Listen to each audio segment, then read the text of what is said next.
time, we saw how Passover leads the way in Akiva's realization of Yeshua's messianic fulfillment during his Acts 2 experience. But now, Akiva is hearing that man Peter making claims about Yeshua's resurrection, and how this outpouring of the Holy Spirit, along with signs and wonders, all attest to the fact that this Yeshua is both Messiah and Lord. It is at this point that Akiva, along with 3,000 others, gets cut to the heart.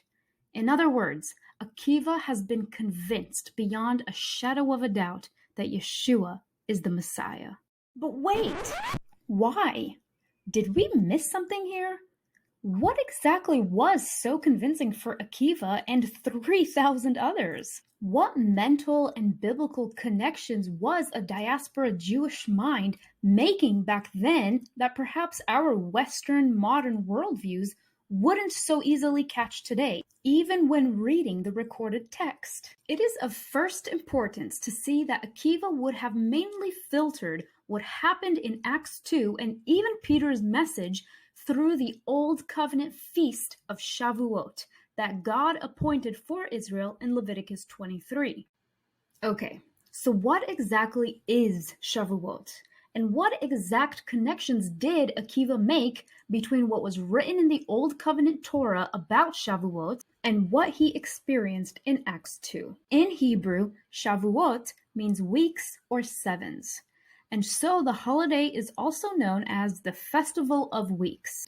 So 7 weeks after Passover is Shavuot, or Pentecost, which in Greek means 50th.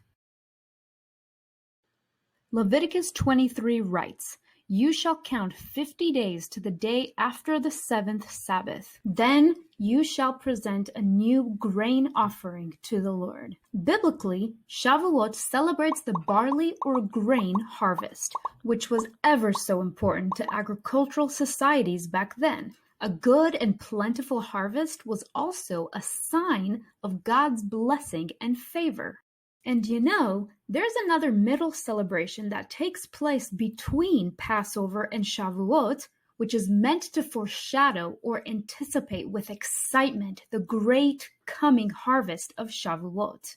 This is the Feast of First Fruits, where the first and the best sheaf of grain gets offered in the temple and is accepted by the Lord. In Acts 2, Akiva would have connected the first fruit with Yeshua's resurrection, and the rest of the grain harvest with the resurrection of souls. Yeshua was the first to sprout up from the ground, and we, the rest of the harvest, will rise after him.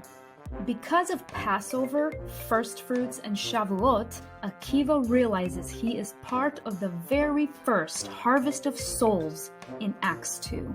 In other words, the new covenant was unraveling before him according to the template of the Old Covenant Jewish calendar.